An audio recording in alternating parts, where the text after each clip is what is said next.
sharci weeyaan. Subject horgale weeyaan. Subject horgale hadduu yahay plural waxaan siinaynaa have ayaan siinaynaa markaasi. haddii horgalaha uu yahay singular waxaan siinaynaa has ayaan siinaynaa plus waxaa raaci doono pp verb oo laga soo gaabiyey past participle verb ayaa laga soo gaabiyey plus waxaa raacayo object gadaalgale weeyaan. Object gadaalgale ama falkudhe ayaa markaas raaci doona. haddaba bal eeg. bismillahi raxmaani raxiim. waa macalinkiinii ustaadkiinii luqadda ingiliishka ustaad xuseen isaaq maxamuud. waxaan rabaa inaan idinla wadaago inaan bilaabi doono koorsada ingiliishka bishani May 2024. haddaba isqorista way socotaa. haddii aad danaynayso inaad barato luqadda ingiliishka fadlan kusoo biir koorsadeydii igana la soo xidhiidh nambarka ku qoran shaashadda.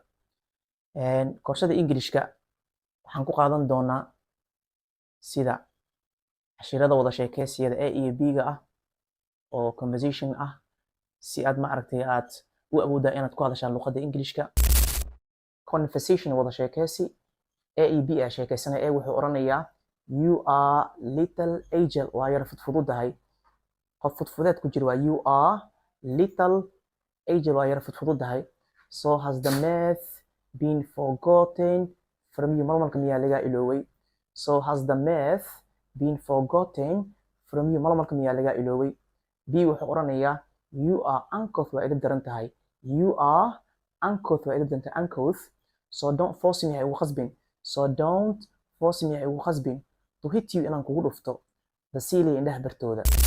waxaa kaloo qayb ka ahaan doono sida erayada vocabulary-ga oo muhiim u idinku yahay in aad awood u yeelan kartaan inaad dhisi kartaan luqadda ingiliishka.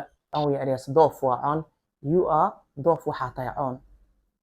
consume cunid weyn. consume cunid. You have already maror ayaa adiga consumed cuntay. You have already maror ayaa markaasi consumed cuntay. Your life is balm cimrigaaga. Your life is balm cimrigaaga. erayada waxaa raaci doono grammarka sida tenseska si markaa uu idinku fududeeyo inaad isku xirtaan erayada. maxaa yeelay grammarka qayb ayuu ka yahay ama tense qayb ayuu ka yahay ku hadalka luqadda ingiliishka. present perfect tense. present perfect tense is used for waxaa loo isticmaalaa an action ficil which kaasoo has just completed dhamaaday oo ama finished in waa qaadan kara oo ama finished. marka bal sharcigiisa fiiri. rule waa subject. rule waa sharci weeyaan. rule sharci weeyaan.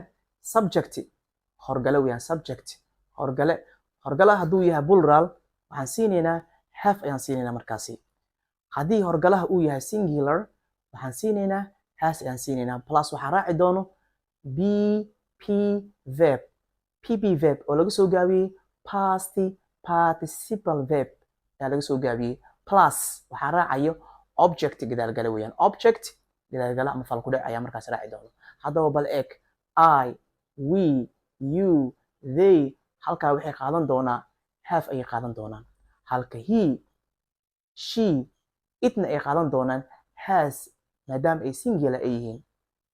for example tusaale I have worked waxaan ka shaqaystay. I have worked waxaan ka shaqaystay in my exams imtixaanaadkayga. We anagu have cleaned waxaan markaa nadiifinay the rooms qolalka. She has cooked ayadoo waxay karisay gruwal mishaari. waxaa kaloo qayb ka ahaan doona koorsada ingiliishka sida erayada useful sentence-ka. bank on ku tasho concrete. bank on concrete shub ku tasho weeyaan. bank on concrete shub ku tasho. brick doesn't hami bulukate waxba kaama tarayo. Esteban cimaamadiisa is unkept lama haysan karayo. is unkept lama haysan karayo. so throw ku tuur the teban cimaamada over him isaga. fadlan haddii aad rabto inaad barato luqadda ingiliishka nagu soo biir. diiwaangelista waa ay socotaa iminka. waa mahadsantihiin. guul ayaan idin rajaynaya insha allah.